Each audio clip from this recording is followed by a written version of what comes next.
মোৰ আজি ভিডিঅ'টোলৈ আপোনালোক সকলোকে স্বাগতম জনালোঁ। আজি হৈছে হনুমান জয়ন্তী আৰু বাৰে সৈতে তিথিৰে সৈতে মিলি গৈছে আজি মঙলবাৰ আৰু হনুমানৰ বাৰ। গতিকে চাওঁচোন আহক কি ধুনীয়া সুন্দৰ পৰিৱেশত মন্দিৰভাগ অৱস্থিত। মই ৰাতিপুৱাই দৰ্শনৰ বাবে গ'লোঁ আৰু আপোনালোককো উপভোগ কৰাম বুলি ভাবিলোঁ আৰু এইদৰে সংগ্ৰহ কৰি অকণমান লৈ আহিলোঁ। এয়া দুৱাৰমুখ সোমাই গৈ আছোঁ মই। বহুত বেছি ভাল লগা পৰিৱেশ, প্ৰকৃতিৰ পৰিৱেশ কাষে পাজৰে বহুত সুন্দৰ। গৈ পেলাই মনটো বহুত বেছি ভাল লাগে।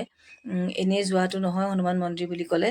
আৰু আজি কিন্তু গ'লোঁ মই ৰাতিপুৱাই গাটো ধুই ঘৰত গোঁসাই ঘৰত সোমালোঁ। সোমাই পিছত ঘৰত এখেতক কামলৈ পঠোৱা সকলোবোৰ কৰি মেলি মই ইয়ালৈ যাত্ৰা আৰম্ভ কৰিলোঁ আৰু আপোনালোককো দেখাবলৈ ভাবিলোঁ।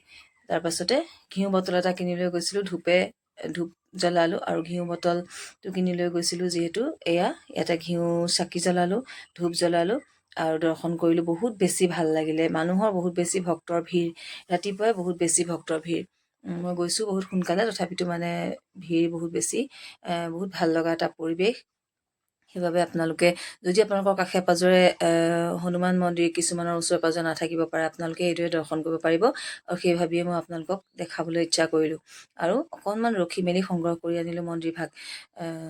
এয়া চাওক কি ধুনীয়া লাগিছে আৰু কাষত শিৱলিংগ আছে, হনুমানৰ এয়া মূৰ্তি, সকলোকে চাৰিওফালে গণেশৰ ৰাখিছে। দেখিছে নহয় ইমান সুন্দৰ লাগিছে। এয়া চাওক, গতিকে আপোনালোকে আশীৰ্বাদ কৰিব আৰু ময়ো এইদৰে ভগৱানক বহুত বেছি বিশ্বাস কৰোঁ। ৰাতিপুৱাই গ'লোঁ, আপোনালোকে দৰ্শনো কৰিব আৰু সদায় যাতে এইদৰে ভগৱানক ভাবি চিন্তা কৰি থাকিব পৰা শক্তিকণ তেওঁ দিয়ে। গতিকে এয়া আৰু আহিবলৈ ওলালোঁ। শেষত ঘণ্টাটোকে বজালোঁ, অকলে যিহেতু গৈছিলোঁ। ওলাই আহিলোঁ আৰু ভগৱানক চিন্তা কৰিলোঁ। তেওঁ যিহেতু সকলো খণ্ডন কৰিব পাৰে, গতিকে তেওঁকে সকলো দিলোঁ আৰু জাপি চাকি গছ দি জ্বলাই পেলাই ইচ্ছা কৰিলোঁ, তেওঁকে ভাবিলোঁ। গতিকে আজিলৈ আহোঁ। মোৰ ভিডিঅ'টো যদি ৰাতিপুৱাই আপোনালোকক দেখালোঁ, দৰ্শন কৰালোঁ হনুমানক, গতিকে আজিলৈ আহোঁ। ছাবস্ক্ৰাইব কৰিবলৈ অনুৰোধ জনালোঁ।